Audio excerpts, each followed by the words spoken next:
함께 살펴볼 말씀은 신약성경 요한복음 2장 1절에서 11절까지 말씀을 보겠습니다.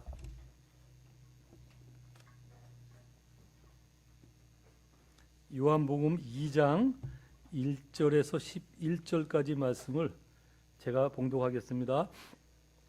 사흘째 되던 날 갈릴리 가나에 혼례가 있어 예수의 어머니도 거기 계시고 예수와 그의 제자들도 혼례의 청함을 받았더니 포도주가 떨어진지라. 예수의 어머니가 예수에게 이르되 저들에게 포도주가 없다 하니 예수께서 이르시되 여자여 나와 무슨 상관이 있나이까? 내 때가 아직 이르지 아니하였나이다. 그의 어머니가 하인들에게 이르되 너희에게 무슨 말씀을 하시든지 그대로 하라 하니라. 거기에 유대인의 정결 예식을 따라 두세 통 드는 돌 항아리 6이 놓였는지라. 예수께서 그들에게 이르시되 항아리에 물을 채우라 하신즉 아기까지 채우니 이제는 떠서 연회장에 갖다 주라 하심에 갖다 주었더니 연회장은 물로 된 포도주를 맛보고도 어디서 났는지 알지 못하되 물도온 하인들은 알더라. 연회장이 신랑을 불러 말하되 사람마다 먼저 좋은 포도주를 내고 취한 후에 낮은 것을 내거늘 그대는 지금까지 좋은 포도주를 내었도다 하니라. 예수께서 이 첫 표적을 갈릴리 가나에서 행하여 그의 영광을 나타내심에 제자들이 그를 믿으니라. 아멘. 잠시 기도하고 표적을 바라는 마음이라는 제목으로 이 말씀 함께 살펴보도록 하겠습니다. 하나님 아버지, 또 계속해서 저희로 요한복음 말씀을 살펴가게 하시니 감사합니다. 오늘도 오늘 저희에게 주어진 말씀을 살필 때 하나님께서 우리에게 하시고자 하는 말씀이 저희 모두의 귀에 각각의 심령에 들려지도록 주께서 축복해 주시옵소서. 그러한 은혜를 소망하며 예수님 이름으로 기도드리옵나이다. 아멘. 여러분 한 주 평안하셨습니까? 우리는 계속해서 사도 요한이 소개하는 예수님에 대하여 살펴보고 있습니다. 지난 주일은 예수님이 제자들을 부르시는 장면을 살펴보았죠. 그 지난주 내용의 요점은 그것입니다. 예수님의 제자들을 부르실 때 그 제자들이 예수님의 제자로 불려질 만한 수준에 있었던 사람이 없었다는 것이 제가 그 본문을 소개하면서 드렸던 내용입니다. 그 신약 성경에는 예수님의 제자가 12명인데 그 제자들 12명이 다 어떻게 해서 예수님을 만났는지에 대한 그런 기록이 없습니다. 마태복음 그 4장에는 베드로와 안드레 두 사람에 대한 기록이 있고요. 그다음에 마가복음 1장에도 베드로와 안드레 두 사람에 대한 기록만 있습니다. 누가복음 5장에는 베드로, 안드레, 야고보까지 등장을 합니다. 야고보가 더 한 사람이 더 추가돼서 예수님을 만나는 장면이 기록되어져 있고요. 유독 요한복음에만 무려 5명이 등장합니다. 대신에 야고보가 빠지고 베드로, 안드레, 그다음에 요한과 빌립, 나다나엘 그렇게 해갖고 5명이 등장을 합니다. 그러니까 야고보까지 포함하면 신약 복음서에 예수님의 제자가 어떻게 해서 예수님의 제자가 되어졌는지에 대한 기록은 딱 6명밖에 없습니다. 그러면 나머지 6명은 왜 없을까요? 혹시 그런 부분에 궁금해 보신 적은 없나요? 제가 또 다른 부분은 예를 또 한번 들어볼게요. 이 부분을 제가 설명하기 위해서 구약의 민수기라고 있습니다. 그 민수기 내용은 이스라엘 백성들이 애굽에서 빠져나와서 가나안에 들어가기까지 중간에 40년의 과정을 기록한 책인데 실제 기록된 내용은 첫 해 1년과 마지막 해 1년만 기록되어져 있어요. 38년의 기록은 없어요. 다 생략이 됐다고요. 왜 생략했을까요? 왜 생략을 했을까요? 누가 말씀하신 것 같은데 지금? 그날이 그날이거든요. 그날이 그날 같기 때문에 굳이 기록할 이유가 없는 거예요. 우리 복음서에도 예수님의 복음서는 행적을 기록한 내용인데 예수님의 공생의 사역의 기간, 3년의 기간을 허락한 건데 처음에 한 장 또는 반 페이지 정도만 예수님께서 그 공생에 사역하는 1년 반의 내용이 기록되어 있고 대부분의 내용은 마지막 6개월의 기록이라고요. 그 6개월의 기록 중에서도 또 반 이상이 마지막 1주간의 기록이라고요. 그럼 나머지 그 긴 시간들은 왜 빠졌을까요? 예, 어디 가서는 늘 같이 하나님의 나라를 증거하고 병든 자를 치료하시고 같은 일을 연속으로 하셨기 때문에 똑같은 말을 다 기록해 놓으면 요한 사도의 말처럼 하늘을 두루마리 삼고 바다를 먹물 삼아도 그거 다 기록해 놓을 수 없거든요. 그죠? 그러니까 중간에 반복되는 일은 굳이 기록할 내용이 없는 거예요. 우리가 이런 내용을 우리가 생각하면서 성도들이 좀 조심해야 될 것은 뭐나 하면, 조심이라기보단 유익 있게 생각해야 될 게 뭐나 하면 우리도 반복되는 날 중에 하루를 사는 거예요. 그래서 어떨 때는 기도해도 응답이 없는 것 같고, 그죠? 처음에 예수 믿을 때 뭐 으쌰하는 것 같은데 그 다음부터 신앙생활하면 늘 그날이거든요. 근데 그날이 그날인데 그날이 그날이 아니라고요. 하나님께서 계획하신 어떤 것을 향해서 가는 그날이거든요. 그러니까 하루하루를 그날이 그날 같지만 성도들이 하나님을 향한 마음을 잃지 않아야 우리가 길을 놓치지 않고 갈 수 있어요. 그래야 하나님께서 이렇게 자꾸 말씀하시고 간섭하실 때 얼른 예민하게 반응할 수 있거든요. 그런데 우리가 관심을 기울여야 돼요. 오늘 말씀도 이제 그런 부분 중에 하나인데, 예수님의 12제자 중에 6명만 기록되어져 있는 이유는 나머지 6명도 다 똑같아요. 그 똑같은 게 뭐냐? 제자가 될 만한 수준이 되어서 제자가 된 사람이 아무도 없어요. 지난주에 살펴봤지만, 그죠? 오히려 예수님께서 찾아가시거나 예수님을 의심하고 막 그렇게 그런 데서 선한 사람이 나겠어? 이러는 사람들한테 주님이 접근해서 제자로 삼아 주시거든요. 그래서 제가 지난주에 그래서 그런 말씀 드렸잖아요. 그때 그 제자들이나 오늘의 우리나 하나님 앞에 불려질 때는 다 똑같은 상태다. 어느 누구도 불려질 만한 조건과 수준이 돼서 하나님 앞에 불려진 사람은 이 지구상에 단 한 사람도 없다. 만약에 있다면 예수 그리스도의 죽음이 헛된 거잖아요. 그죠? 예수 그리스도의 십자가 죽음이 아니면 그 앞에 설 자가 없으니까 주님이 부르신 거예요. 그래서 주님의 부르심을 총체적으로 평가하면 그의 긍휼하심을 입었다 그러는 거예요. 그래서 우리가 그것을 은혜다. 그 의미는 원인은 나한테 없다는 거잖아요. 제가 지난주에 그런 말씀 드렸잖아요. 그래서 제자들의 부르심을 이렇게 크게 나눠보면 우리로 얘기하면 모태신앙 같은 사람이 있고 그다음에 중간에 예수 믿는 사람이 있는데, 모태신앙들은 자기가 언제 예수 믿는지 모르니까 그냥 믿긴 믿는데 어찌 하든지 뺀질거리면서 믿는다. 제가 이렇게 말씀을 드렸고, 그다음에 중간에 믿은 사람들은 자기가 결심했기 때문에 자꾸 자기 공로가 드러나서 자기 신앙을 망쳐갈 수도 있다. 그렇게 말씀을 드렸습니다. 그러므로 이쪽이든 저쪽이든 신앙을 가진 사람들이 관심을 가져야 될 부분은 원인이 나한테 없기 때문에 하나님을 알아가는 데 관심을 가져야 돼요. 그래서 우리의 신앙은 그래서 자라나야 하는 것이다.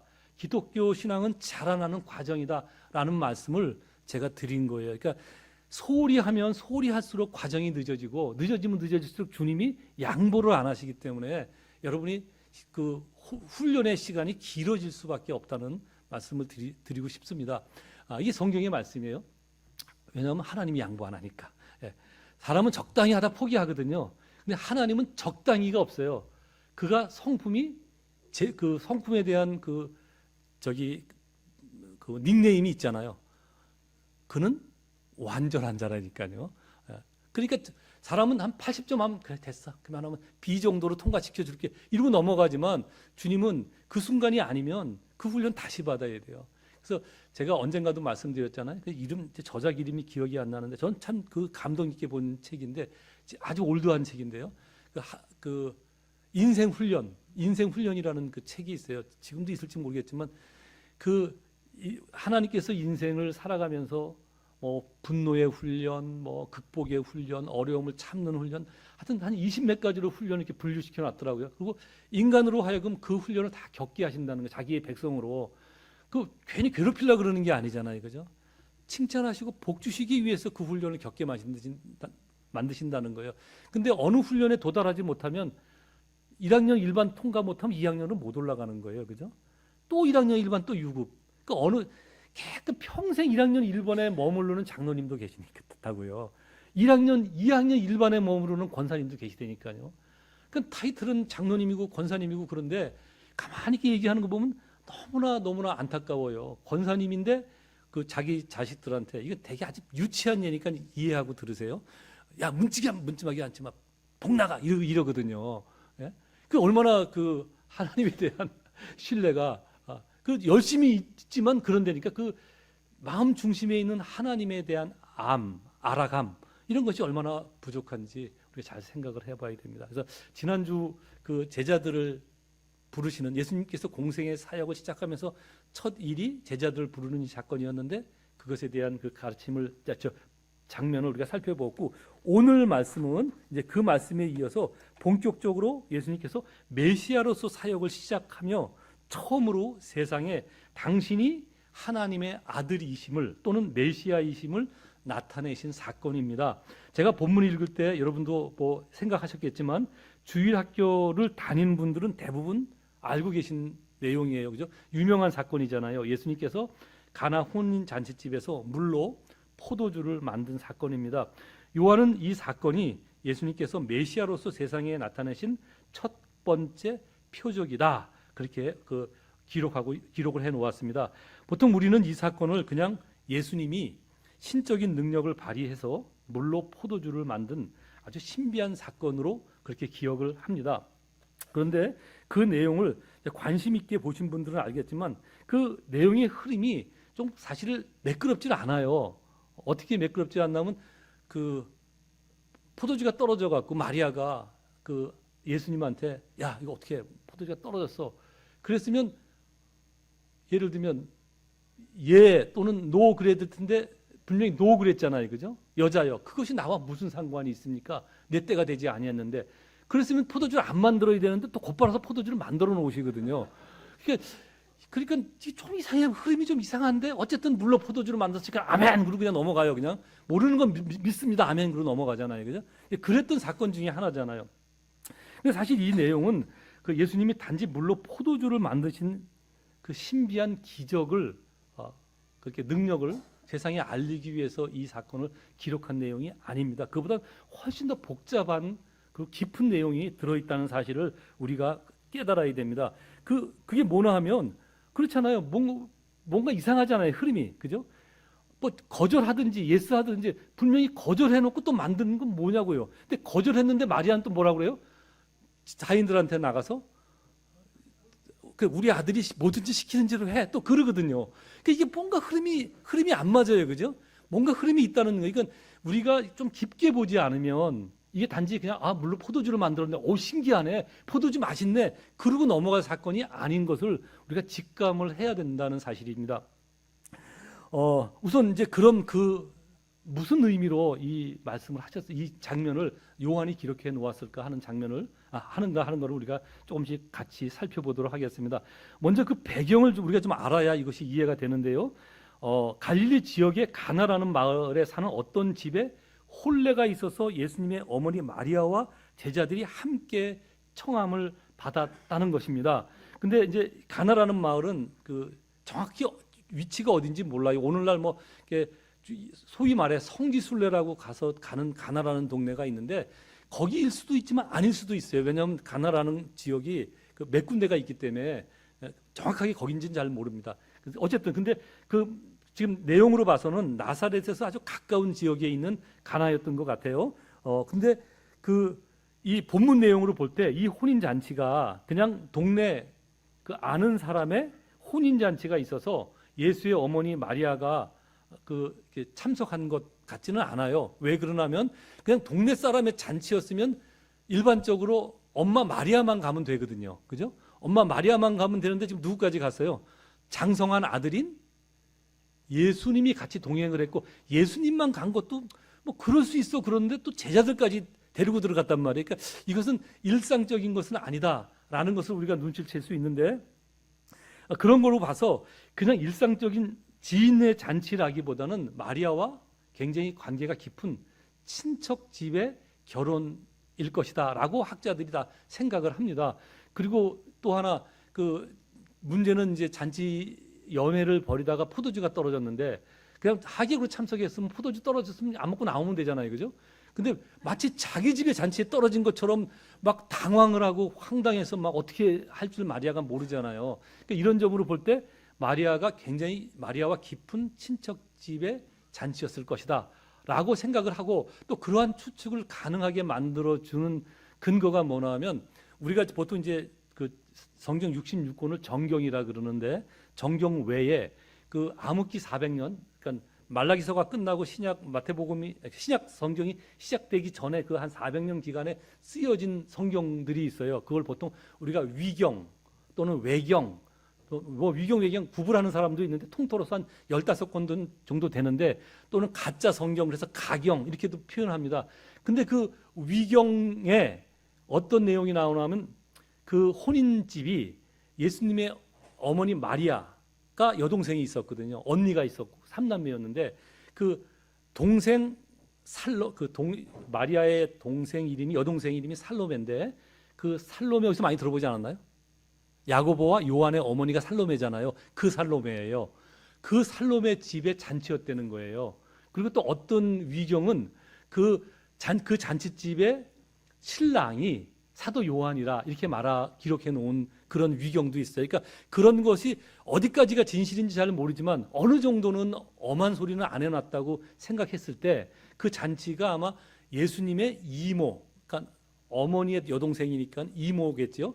이모의 잔치집이었을 거라는 것은 대부분의 학자들이 동의를 합니다. 뭐 그런 그 당시 그 기록들을 봐서 되게 가까운 집의 친척이었을 거다 그렇게 생각을 합니다.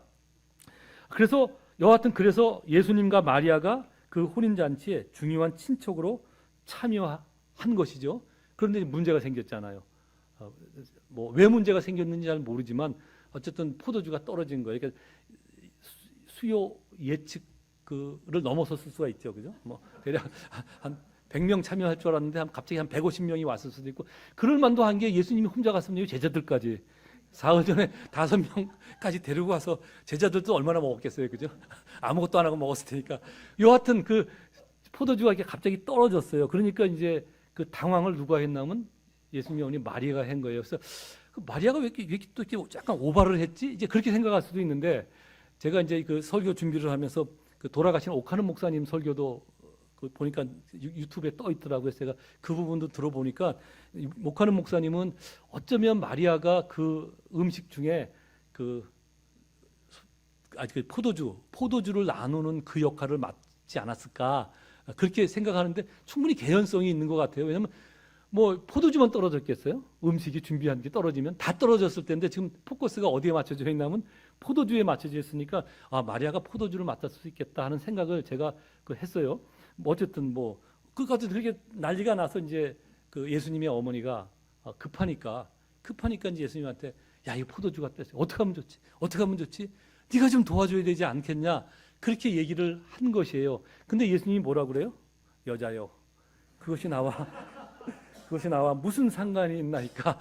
내 때가 아직 이르지 아니하였나이다. 딱 이른단 말이에요. 근데 이제 우리는 읽을 때 여자여 그러니까 되게 황당하게 느껴지는데 그때 그 여자는 오늘날로 말하면 여사님 그런 거예요. 자기 어머니를 되게 높일 때 하는 말이에요. 여사님 그렇게 부른 건데 그렇게 번역할 말이 우리말 단어에 없어요. 그래서 여사님 그렇게 번역해 놓으면 더 이상하잖아요. 어머니 그죠?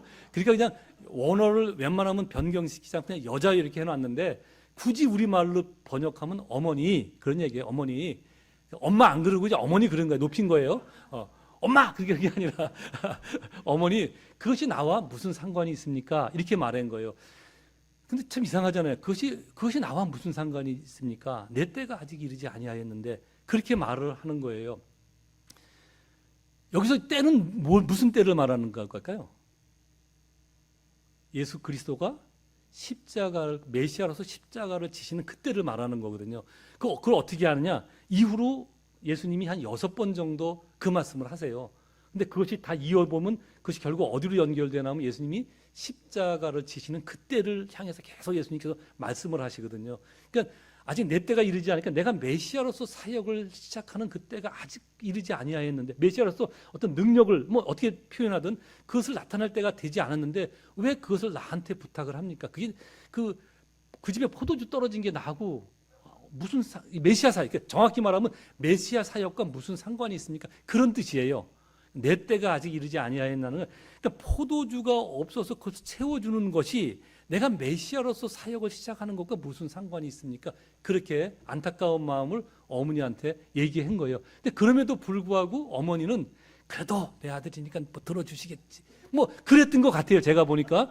그러니까 일단 한번 얘기를 했으니까 나가서 뭐라 그래. 무슨 말을 하든지 시키는 대로 하라. 그러니까 예수님도 그러면 나가서 어떻게 하냐면 이제 물로 가득 이제 정결 예식에 따라 그랬잖아요. 그러니까 집집마다 정결 예식을 할 때 사용하려고 이렇게 돌 항아리를 집 밖에 배치를 해 놓는데 거기에 물을 가득 채우라 그러고 다 채웠으니까 갖다 주라 그랬는데 떠다 주니까 어느 순간에 이렇게 물이 아니라 맛있는 포도주가 돼서 그 포도주를 먹은 사람들로부터 다 칭찬을 받았다. 그렇게 기록을 해 놓았습니다. 그리고 그것이 예수님께서 메시아로서 사역을 시작한 첫 표적이다 하고 딱 찍어놨잖아요. 표적이라는 말은 그 증명이다 이런 뜻이거든요. 증언, 증명이라고.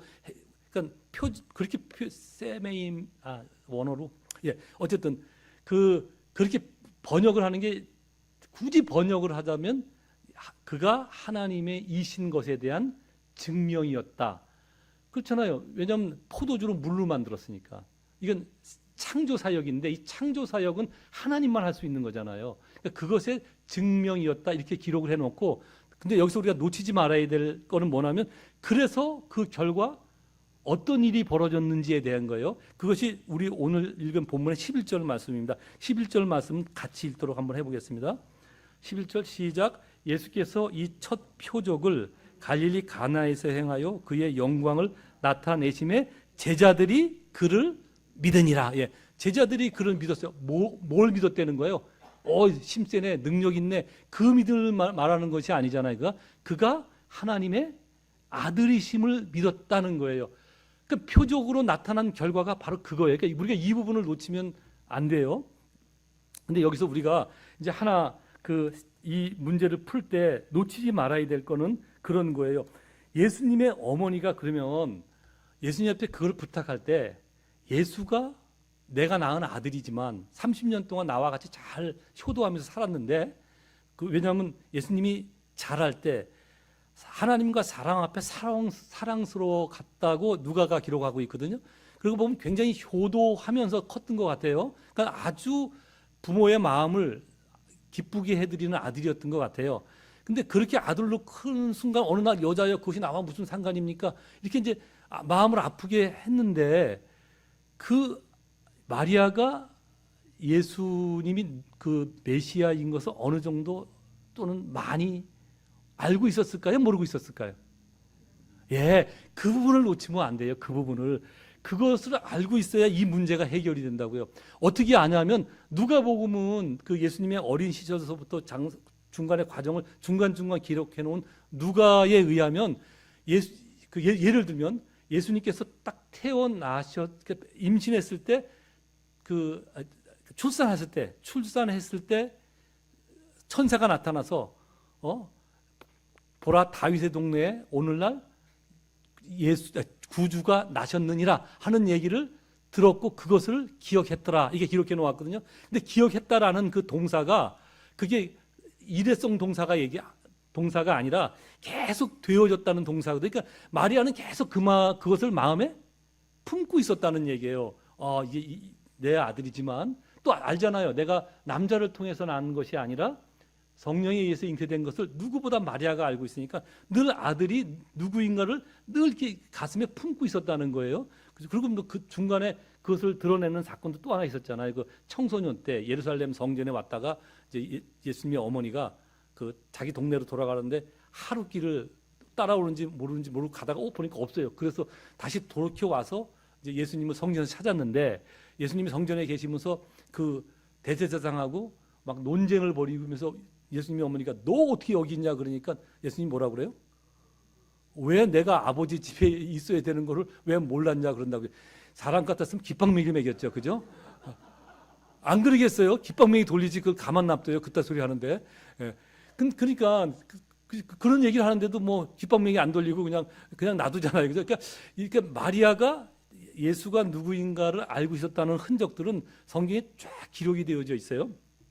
근데 성경은 왜 그런 그 마리아가 그걸 알고 있었다 모르고 있었다는 말을 기록하지 않았을까요? 조금 이따도 얘기했지만 성경은 어느 곳에도 사람을 높이는 데 대한 기록은 할 수 있다면 다 생략해 버려요. 사람이 우상이 될 수 있는 부분은 예를 들면 마리아가 깨달았다 뭐 어쨌다 그러면 그렇지 않아도 지금 마리아가 얼마나 높아지고 있어요. 그냥 그죠? 마리아가 얼마나 높아지고 있냐고요. 그 사람이 높아지는 것에 있어서는 어찌하든지 다 그 절제를 시킨다고요. 또 사람으로 인해서 무엇이 우상이 될 만한 것도 다 기록을 해놓지 않았어요. 그러니까 좋은 예가 예수님이 어디서 자라났는지 뭐 어느 장소에서 태어났는지 그런 것에 대한 기록이 아예 없다고. 만약에 있다 그러면 거기는 성지가 됩니다. 우상이 된다니까요. 예루살렘에 가보면 있잖아요. 예수님이 이렇게 십자가를 메고 가다가 힘들어서 이렇게 벽을 짚었던 장소래요. 그래서 거기다가 교회를 만들어 놨어요. 그 조그맣게 한 두세 명 들어갈 수 있게. 그런 교회가 7군데 돼요. 예수님이 십자가를 지고 골고다까지 가시는 그 중간중간에 교회가 한 7개 세워놨어요. 뭐 안 쉬었던 곳, 하여튼 이렇게 이름을 붙여갖고 할 수만 있다면 무조건 우상을 만들거든요. 왜 그러냐면 인간이 근본적으로 우상 심리가 있어요. 영적으로 그 하나님의 신적인 어떤 그 DNA가 들어와서 인간이 그 형성이 되었겠지. 인간만큼은 어찌하든지 그런 신을 찾고 자꾸 우상을 섬기려고 그러거든요. 그러니까 성경이 그걸 알아서 그런 부분에 대한 기록은 전혀 남겨놓지 않았다는 사실을 알아야 됩니다. 여하튼 그렇게 그 어디까지 제가 말씀을 드렸나? 그 마리아가 이렇게 알고 있었잖아요. 그러면 포도주가 떨어졌을 때 이거 급하니까 예수님 앞에 갔지 않았겠어요, 그죠? 그리고 어떻게 이거 어떻게 하고 포도주가 떨어졌어. 그러면서 마음은 뭐예요? 너가 이 포도를 좀 만들어 주면 얼마나 좋겠니? 그런 요구를 왜 안 했겠어요? 그가 신비한 능력을 가진 하나님의 아들이니까 뭔가 그 주님의 능력이 그 자기의 필요에 좀 도움이 됐으면 하고 마리아가 얘기를 했을 거예요. 근데 예수님의 대답이 뭐예요? 그것이 나와 무슨 상관이 있습니까?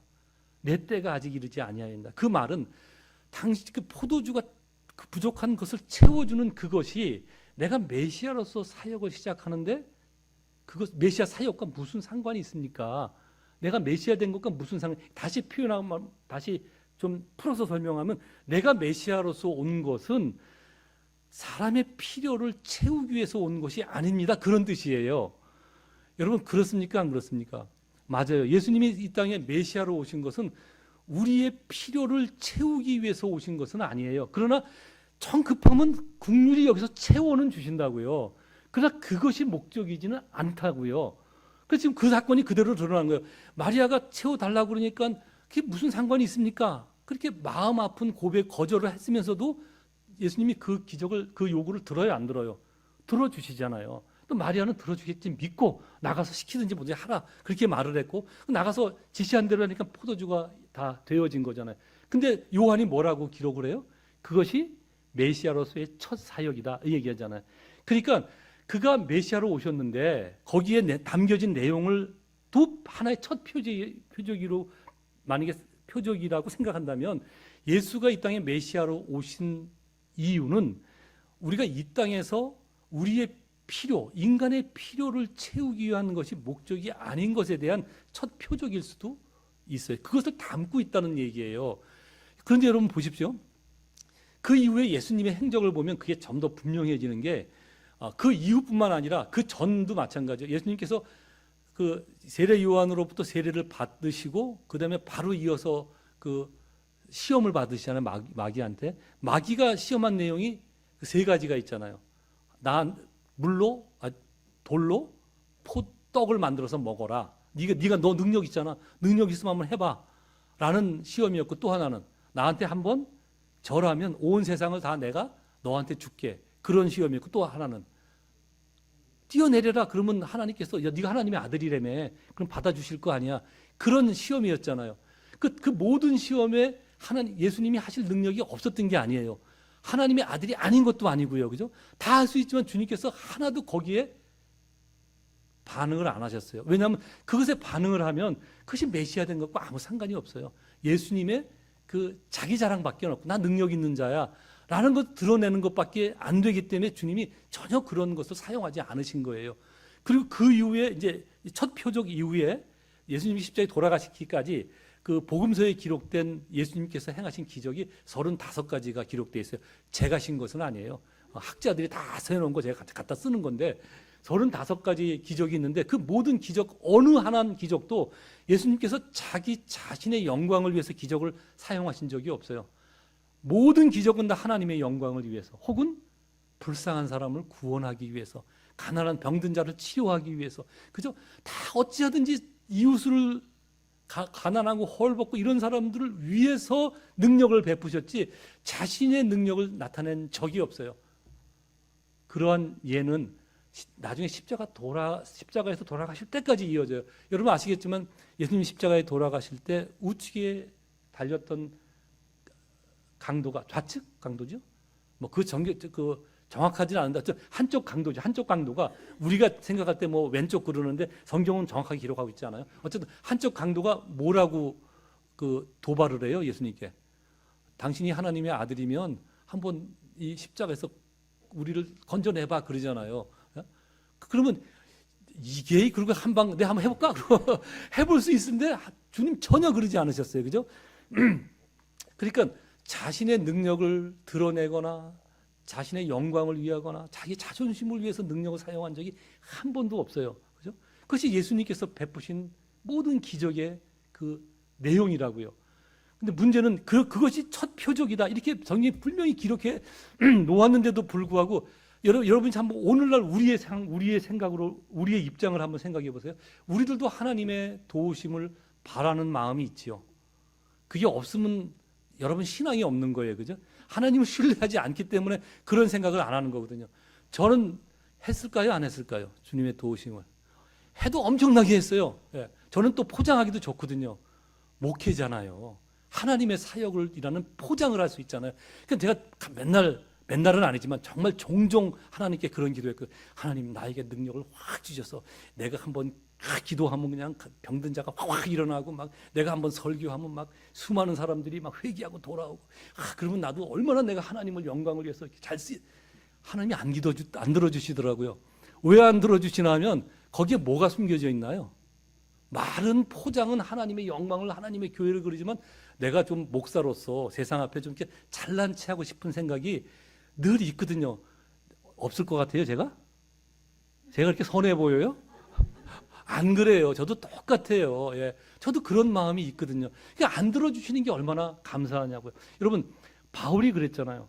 내가 복음을 증거하는데 나한테 이 질병이 있으니 하나님 이 질병을 좀 치료해 주십시오. 간절히 3번 기도했는데 뭐라고 그래요? 안 들어주시거든요. 너의 그 자기의 연약함이 오히려 하나님 앞에 은혜라는 거예요. 왜냐하면 연약해 하나님 붙들고 사실은 인간에게 가장 큰 축복은 하나님을 붙드는 것, 하나님 앞에 나아가는 것 이상 큰 축복은 없어요. 근데 우리는 끊임없이 뭘 자꾸 추구하냐면 내가 이 땅에서 잘 먹고 잘 살고 잘 되는 것, 편히 사는 것, 그죠? 남한테 자존심 구기지 않고 사는 것, 그것이 사실 상당 우리들의 목적이라. 그리고 하나님의 도우심, 하나님의 능력이 내가 바라고 목적하는 그 부분에 그 길에 좀 나타나기를 바라는 마음들이 다 있어요, 그죠? 주님이 뭐라고 그러셨어요? 그것이 나와 무슨 상관이 있습니까? 즉 그것이 메시아로서의 삶을 메시아인 것이 드러나는 것에 무슨 상관이 있느냐 말이에요. 여러분 우리가 망해도 주님이 메시아인 것은 하나님께서 우리를 통해서 우리는 하나님 내가 잘 되지만 하나님 영광 받은 천만의 말씀이에요. 천만의 말씀이요. 착각하지 마십시오. 그러면 사업 안 된 사람은 다 하나님 앞에 영광이 아니라고요? 전혀 그렇지 않은데 우리들은 착각하고 살아요. 내가 잘 돼야 되지 않냐고. 내가 하는 이 사업이 뭐든지 좀 잘 돼야 하나님 사업 잘 되게 해주면 내가 10에 2조를 하겠습니다. 나는 10에 3조도 하겠네. 그죠? 복 주시면 뭘 못하겠느냐고요. 10에 5조. 그런 남는 장사가 어디 있어요? 10개 받았고 5개 하면 5개 남는데. 근데 그것도 믿음이라고 기도하거든. 믿음이 센 것처럼 다 인간들은 그렇게 기도하고 그것이 신앙인 것으로 착각을 하고 산다니까요. 주님은 단 한 번도 자신의 영광을 위해서 자신을 위해서 기적을 나타내지 않으셨고 하나님의 능력을 사용할 생각을 어찌하든지 안 했는데 사람들은 안 그런다니까요. 마리아도 그랬잖아요. 얼마나 다급하면 야 이거 어떻게 해? 포도주스 만들어줘야 되지 않겠어? 그리고 슬쩍 네가 만들어 말은 안 했지만 계속 그 앞에서 한 이유가 뭐예요? 좀 만들어줬으면 좋지 않았겠냐? 그런 마음을 가진 거 아니에요, 그죠? 그런 마음 다 우리 있지 않습니까? 주님 그래도 도와주셔야 되지 않겠습니까? 네. 근데 주님이 그것이 메시아 되신 것과 크게 우리가 상관은 없어요, 그죠? 상관은 없는데도 불구하고 들어주신다니까. 들어주실 때는 들어주지만 그것은 상관이 없는 것이 분명한 거예요. 우리도 그걸 아셔야 돼요. 우리도 연약해서 우리가 신앙생활하면서 하나님 뭐 이거 치료해 주세요, 이거 해 주세요. 기도해야지요. 어떻게 해요? 연약한데 구할 수밖에 없지요. 근데 그게 구한다고 구할 수는 있지만 그것이 진정 무엇을 위해서 구하는지, 진짜 하나님의 영광을 위해서 구하는 건지, 아니면 나의 목표를 위해서, 나의 목적을 위해서, 아니면 나의 자존심을 위해서 구하는 건지 좀 생각은 해보자는 거예요. 오늘 본문 말씀이 그 얘기하는 거예요. 그것이 첫 표적이니라. 분명히 두 가지 표적이죠. 그것이 나와 무슨 상관이 있습니까? 라는 말씀 하나와 그다음에 하나님께서 그것이 하나님 되신 창조 사역을 두 개를 동시에 나타내 보이셨잖아요. 그죠? 나타내 보이실 땐 보이신다니까. 불쌍히 여기셔서 긍휼히 여기셔서 보이시긴 보이시지만 그것이 진짜 하나님의 영광을 위한 것인지 한번 생각을 해보지 않으면 그 예수님의 마음이 어떻겠어요? 어머니 그게 나와 무슨 상관이 있습니까? 들어는 주지만 그 주님의 마음은 아픈 마음으로 들어준 거거든요. 그죠? 속상한 마음으로 어머니 그게 나와 무슨 상관이 있습니까? 그러면서도 그 들어주잖아요. 오늘날도 마찬가지예요. 정말 여러분이 간절히 기도하면 하나님께서 응답하세요. 왜?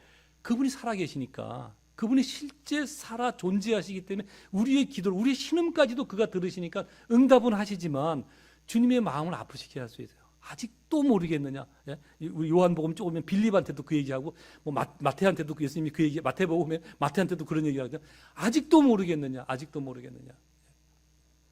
여러분, 여러분의 그 바람, 하나님의 능력이 내 삶에 또 내가 바라는 어떤 것에 나타나기를 바라는 그 바람에는 어떤 목적이 있습니까? 한번 스스로 한번 생각해 보십시오. 구하지 말라는 얘기가 아니에요. 반드시 생각해 보시고 구하셔야 돼요. 그리고 어찌 조금씩 우리가 성장해 가야 된다고 제가 말씀드렸잖아요. 이제 성장해 가면서 점점 변화되어야 되죠. 좀 더 하나님의 그 마음을 생각하고, 그죠? 또 하나님의 영광을 위해서, 또 진리가 드러나는 것을 위해서, 또는 이게 제일 우리가 하기 쉬운 거예요. 내가 아닌 남을 위해서, 그죠? 남을 위해서 좀 애쓰고 노력하고 잘 안 되니까 그것을 되게 해달라고 기도하는 거예요. 거기에 하나님의 도우심을 좀 간구해보고 그런 기도를 하셔야 되지 않을까요? 그죠? 네? 주님은 본을 보이셨잖아요. 어찌하든지 자기의 영광을 위해서는 또 진리가 드러나지 않는 곳에서는 본인한테 능력이 있지만 세상에 드러내지 않으셨다는 사실을 아셔야 돼요. 그럼에도 불구하고 불쌍히 여기셔서 우리한테도 종종 드러내 보이시거든요. 우리의 간구에 응답하신다고요. 근데 기쁜 마음으로 하시는 게 아니에요. 그것이 나와 무슨 상관이 있나이까. 그죠? 그런 마음을 갖고 주님의 마음을 아프시게 하는 성도가 될 수 있다는 사실을 아셔야 돼요. 성장하지 않으면. 제가 이제 이런 뭐 그냥 하나의 그 적용에 관한 말씀인데요. 신앙생활 하다 보면 특히 요 최근에 제가 그 유튜브에 그 MZ 세대의 어떤 그 성도들의 그런 게 많더라고요. 그 알고리즘 때문에 계속 그런 걸 틀어주겠지만 제가 유튜브에서 이제 그런 걸 많이 보는데, 왜냐하면 저가 목회하는 우리 성도님들이 주로 그 부분에 그 에이지에 해당되기 때문에 제가 그 부분을 계속 들어봅니다. 근데 뭐 특성이 있죠. 자기한테 싫으면 안 하는 거예요, 그죠? 무엇이 되든 나한테 싫으면 케이스 바이 케이스로 어떤 건 좋은 건 하고 내가 싫은 건 안 하는 게 분명한 것이 요즘 MZ 시대의 특성이다. 이제 그렇게 목사님들이 이렇게 평가를 하고 새 사회 어떤 그 학자들이 그렇게 평가를 하더라고요. 뭐 전 몸으로 경험해서 알잖아요. 알죠. 잘 알지만 한 가지 안타까운 게 있어요. 그게 시대의 풍조거든요. 그죠? 시대의 풍조는 여러분 아시다시피 잘 기억하십시오. 세상 풍조는 여기까지 변해오는데 그 세상 풍조가 하나님의 영광을 위해서 변한 적은 단 한 번도 없어요. 늘 세상 풍조는 하나님과 우리 사이를 이렇게 갈라놓는 풍조로 변해가는 거지, 우리가 그 풍조가 우리를 이렇게 도와서 하나님과 가까이 하는 풍조는 없어요. 그러니까 이 MZ 시대에 나타나는 나한테 좋은 거는 하고 싫은 거만 안 하는 이런 풍조가 이게 어쩔 수 없이 세상 철학 때문에 세상 풍조에서 나타나는 현상이지만 성도들은 싸울 줄 알아야 돼요. 그런 풍조에. 나한테 싫지만 저 사람한테 유익이 되면 내가 할 수 있어야 돼요. 그죠? 나한테 싫지만 이것이 하나님 나라의 영광이 되면 내가 좀 애써서 해볼 수 한두 번 안 할 수도 있죠. 그러나 안타까운 마음과 하려고 노력을 하고 그래야 돼요. 예, 그런 삶을 세상 풍조를 쫓아가지 않으려고 노력을 해야 돼. 그것은 뭐 여행 자주 다니고 그런 풍조를 얘기하는 게 아니에요. 사상적인 풍조를 얘기하는 거예요. 그죠? 세상적인 풍조는 어찌하든지 하나님과의 관계를 뛰어놀라고 그러거든요. 그 뛰어놀라는 그 반대편에는 나 좋은 거거든요. 나 좋은 것만 하려고 그러거든요. 신앙이라고 그래도 누가 어느 목사님이 신앙 얘기해도 나한테 내 이성이 동의하지 않으면 안 되잖아. 안 반응하거든요. 말씀이 그러니까 반응해야지 하는 게 없어요. 세상 사람들은 그러고 살았지만 크리스찬 MZ 시대들은 조금 달라야 돼요. 어떻게 달라야 되느냐? 나한테 불리할지라도, 난 좀 싫을지라도 그것이 하나님의 영광을 위한 것이라면, 그죠? 내가 아닌 공동체의 유익을 위한 것이라면 내가 조금 애써서 하려고 애쓰고 노력해야 되잖아요. 이게 다름이고 그렇게 변해가는 것이 신앙이 자라나는 것이라고요. 여러분들의 하나님 앞에 능력이 나타나고 내 삶에 좀 하나님의 도심이 있으면 그런 부분에 한번 능력을 구해 보십시오. 그죠? 그런 부분에 능력을 좀 구해야 되지 않겠어요? 오직 그냥 자신의 그 목표, 자신의 목적, 그것만을 위해서 하나님의 능력을 구하거나 좀 더 나아가면 자기의 게으름, 예를 들면 학생 같으면 여기 있는 학생 공부는 뒤따 안 하고 놀다가 밤새 놀다가 그 이튿날 시험이 오면 그때 믿음이 좋아져서 하나님 시험 잘 보게 해 주십시오. 주로 그 하나님의 능력이 그렇게 자기의 게으름에 나타나기를 그런데 좀 구하지 않습니까? 이게 제가 누굴 비난하 저도 그래요. 이건 다 제 얘기하는 거예요. 다 우리 그러지 않느냐고요. 그죠? 그럴 수 있어요. 그래도 들어주셔요. 그런데 좀 안타깝게 생각해야 될 게 그러지 않아야 되잖아요. 왜냐하면 그것이 주의 메시아 되신 내가 예수 그리스도가 주 되신과 무슨 상관이 있느냐고요. 예수 그리스도가 하나님 되심이 나의 그런 거 채워주시려고 그가 이 땅에 오신 게 아닌데 왜 하나님을 왜 그런 쪽으로만 이용하려고 그러느냐고요. 어려서 그러는 건 그럴 수 있어요. 늘 그러면 안 되잖아요. 그죠? 신앙이 자라나야 되잖아요. 그 자라나는 것의 결과는 그런 거예요. 제자들이 그를 믿으니라. 점점 하나님이 누구신가를 알아가면서 자라서 그 다음에 어떻게 변해야 돼요? 하나님의 영광을 위해서 주의 능력을 구하고, 그죠? 남을 돕기 위해서 좀 돕는 게 잘 안 될 때 주님 저를 도와주십시오. 그것을 위해서 좀 눈물로 기도해보고 그래야 되지 않겠습니까? 그런 포지션이 조금씩 많아지고 넓어져야 돼요. 기도의 영역도 넓어져야 되고 시간이 가면 갈수록 기도 영역은 더 좁아지고 자기를 위해서 기도하는 것조차도 게을리하고, 그죠? 우리 다 그렇게 변해 가지 않습니까? 이것이 세상 풍조거든요. 여러분이 악해서 그런 게 아니에요. 풍조가 그렇다니까요. 왜 그러냐면 그래서 하나님의 타임라인에 예수 그리스도가 다시 오셔야 되는 그 시점으로 가고 있는데 경성와서 깨어 있어야 된다니까요. 그런 풍조에 자칫하면 물들어갖고 이게 잘못된 건지 잘못된 느껴지 다 그렇게 사니까 교회가 더 그러고 세상도 그러니까 그렇게 넘어간다니까요. 대항하고 싸워야 돼요. 우리가 가진 은혜는 그런 흐름에 대항하는 거예요. 안 그러려고 노력해야 돼요. 제가 순의 예를 하나 더 들어볼게요. 순장님들 되게 참 고마워요. 진짜 다 하기 싫은데 순장하기 쉽겠어요, 그죠? 여러분들 좋아서 하는 것처럼 생각하지 마세요. 우리 순장님 네 분 계시는데 순장하기 좋아서 하는 사람은 없어요. 뭔가 희생을 해야 되니까. 근데 그래도 맡았으니까 하지. 그분들은 그렇게 하는데 문제는 다른 순원들이에요, 순원들. 조금만 이유만 생기면, 그러니까 아무것도 없어도 이유를 만들거나 이유만 생기면 순모임 참석 안 한다고요. 그죠? 그럼 순모임 참석 안 하고가 무슨 상관? 물론 아무 상관이 없어요. 그러나 순모임 내가 힘들더라도 나를 위해서가 아니라 나한테는 별로 도움이 안 되지만 얘기하는 것도 성경 공부도 눈에 들어오지도 않고 그 시간 나한테 낭비 시간인 것 같고, 그러나 그렇게 참석하면 누가 힘을 얻나 하면 순장이 힘을 얻는 거예요. 그럴까요? 안 그럴까요? 우리 순장님들. 예? 그렇죠, 그죠? 순장이 힘을 얻으면 순장의 일을 더 힘있게 하잖아요, 그죠? 더 간절하게 하고. 그럼 그렇게 힘을 얻으면 또 그것이 그 순장의 충만함이 주변 사람들에게 또 전가가 되고 더 섬기게 되거든요. 그래서 섬기면 그런 것들이 작은 그 시작이 되어서 하나님의 교회가 그런 가정 그런 그 모임을 통해서 그런 작은 모임을 통해서 많은 성도들이 누군가가 신앙이 치료가 되어지고 세워지고 그런 데니까요. 그런 일이 일어난다고요. 근데 작은 거 아유 내가 싫어서 그냥 그러고 하나 빠져버리면 그냥 순장들은 열심히 준비했는데 3-4명밖에 안 있으면 얼마나 맥 빠지냐고요. 그럼 그 다음에 또 준비가 되겠어요? 안 되죠. 그죠? 그러니까 작은 나의 일이지만 그것이 미치는 영향은 굉장히 커지는 거예요. 그러니까 그런 일에 있어서 우리가 변화될 수 있어요. 하나님 내가 그러지 않게 해 주십시오 하고 하나님의 능력을 그런 데 한번 구해 보시라고요. 그런 게 하나님이 기뻐하시는 신앙이에요. 우리는 자꾸 종교적으로 뭔가를 많이 눈에 보이는 형태적으로 바리새인처럼 내가 금요일마다 나가서 내가 구제를 하지 않습니까? 뭐 내가 일주일에 몇 번 기도를 하지 않습니까? 나 금식 성경에는 1년에 한 번 하라고 하는데 나는 일주일에 4번 합니다. 이따위 소리 해봤자 예수님이 뭐라 그래요? 이 회칠한 무도마 독사의 새끼들아 그러잖아요. 예. 예. 이런 거 잘 생각하셔야 돼요.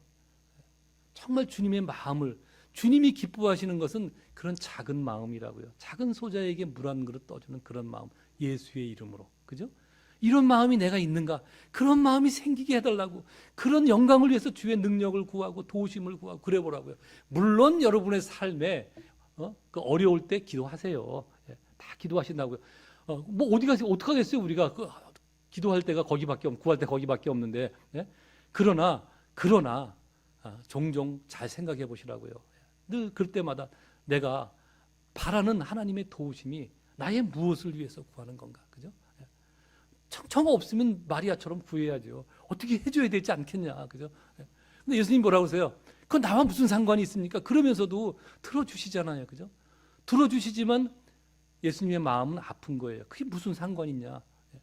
우리에게도 하시는 주님의 마음이 있을 수 있습니다. 얘야, 그것이 나와 무슨 상관이 있느냐? 그 말씀 하시지 않겠어요? 오늘도 이 말씀 통해서 그런 주님의 마음을 다시 한번 기억하면서 우리의 하루하루의 신앙생활 속에서 주의 도우심을 구하고 주의 능력을 구하는 건 당연히 우리가 할 수 있는 권리이고 은혜이고 그러지만 다시 한번 잘 생각을 해봐야 됩니다. 내가 무엇을 위해서 내가 이것을 구하는지 주님의 마음을 기쁘시게 하는 간구를 드릴 수 있는 저와 여러분 되어지기를 간절히 소망합니다. 아멘. 기도하시겠습니다.